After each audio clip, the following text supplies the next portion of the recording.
होऊ शकेल आणि कशा पद्धतीचा हा सगळा प्रकल्प असणार आहे?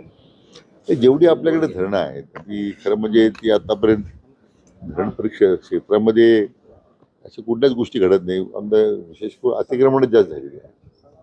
तर पर्यटनाचं जलपर्यटन आहे त्यामध्ये धरणाच्या भोवताली जागा आहेत त्या जर विकसित करू शकलो आपण चांगल्या पर्यटन चांगल्या कंपन्यांकडून तर त्यामध्ये दोन गोष्टी एक तर अतिक्रमण थांबेल आणि दुसरं महामंडळाला उत्पन्न स्रोत तयार होईल, इकोसिस्टीम तयार होईल की त्या भागातल्या लोकांनाही रोजगाराची मोठी संधी त्या निमित्ताने मिळेल. असा एक सर्वंकष विचार करून आम्ही आता त्याच्या जाहिराती सुद्धा प्रसिद्ध केल्या आहेत. आपल्या अहिल्यानगर जिल्ह्यामध्ये भंडारदरा निळवंड त्या सामर्थ्यामध्ये आहे. आता अशोक खरातचे एक बाहेर येत आहेत. खरं तर लैंगिक शोषण आता मुद्दा आहेच, मात्र भक्तांची लूट करणं, बनावट आयकर खात्याचे पाठवणं, अनेक एक प्रताप समोर येत आहेत.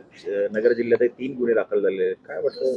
नाही, आता त्याचे ती मोठी वायडर असं त्याचा चौकशीचा भाग येतो. आता ईडीने सुद्धा त्या चौकशीमध्ये आता सुरुवात केलेली आहे असं वर्तमानपत्रामध्ये वाचतं मी. म्हणजे लार्जर तर खरं कॉन्स्पिरसी आहे. त्यांनी ती तयार केली. गरिबांचं शोषण केलं असेल, महिलांचं शोषण केलं असेल, लोकांची प्रत्यक्षपणे काही अशी चमत्कार मी दाखवू शकतो म्हणून कोट्यावधी रुपयाची फसवणूक केली. आता हे चौकशीचा भाग आहे. आता वरिष्ठ स्तरावर चौकशी सुरू आहे. मी म्हटलं ईडी आहे, स्वतः IPS अधिकारी SITच्या प्रमुख म्हणून त्या चौकशी करतायत. शिर्डीचे आता गुन्हे नोंदवलेले आहेत. शिर्डीच्याही गुन्ह्याचा तपास आता इकडं शिर्डीच्या पोलीस स्टेशनला त्या शिर्डी पोलिसांच्या ताब्यात आल्यानंतर इकडे चौकशी होईल. नगर आणि नाशिक मधल्या काही बँका पतसंस्था देखील व्यवहार जे आहेत ते सगळे संशयास्पद आहे. नगरमधली जी समता पतसंस्था आहे त्याच्यामध्ये कोट्यावधीची देवाणघेवाण या खरातने लोकांच्या नावे केल्याचं दिसतंय. नाही, आता शेवटी ज्यांनी काही त्याच्यामध्ये व्यवहार केले असतील त्याची चौकशी तर होणारच आहे. ती चौकशीमध्ये ते काही नियमबाह्य जर केला असेल तर कारवाई होणार आहे. शेवटी हे प्रकरण एवढं गंभीर आहे यामध्ये कोणालाही याच्यामध्ये सुटका नाही. राहुरी विधानसभेत अर्ज मागणीचा दिवस आहे, काय वाटतं?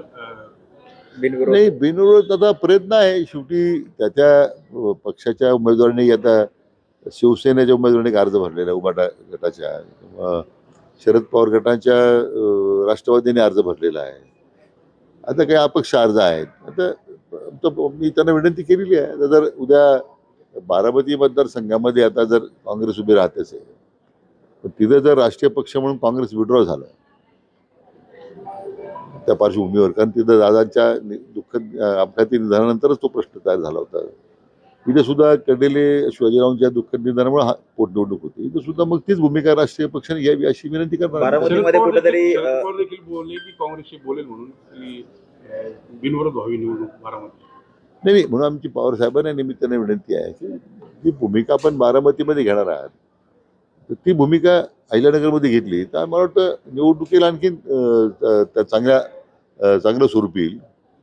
विद्यमान जे त्या मतदारसंघाचे पूर्वीचे जे आमदार होते माजी मंत्री प्राजक्त तनपुरे यांनी सुद्धा त्या भूमिकेनंच खरं म्हणजे निवडणुकीत माघार घेतली. बारामतीमध्ये काँग्रेसने जी भूमिका घेतली माघार घ्यायची असेल तर काही अटी शर्ती देखील त्यांनी ठेवल्या आहेत. भाजपवरही ते टीका करतायत.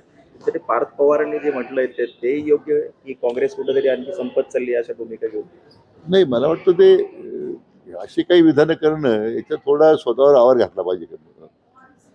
मला वाटतं ज्यावेळी आपण निवडणुकीला सामोरे चाललेलो आहोत सगळ्या राष्ट्रीय पक्ष त्याच्या राष्ट्रीय पक्षाची भूमिका असते. आता त्यांनी त्याची भूमिका करताना आपल्या ज्या भावना आहेत की त्या ती एखादी निवडणूक बिनविरोध व्हावी, त्यामुळे आपणही त्या पक्षाच्या भूमिकेचा सन्मानपूर्णच बोललं पाहिजे.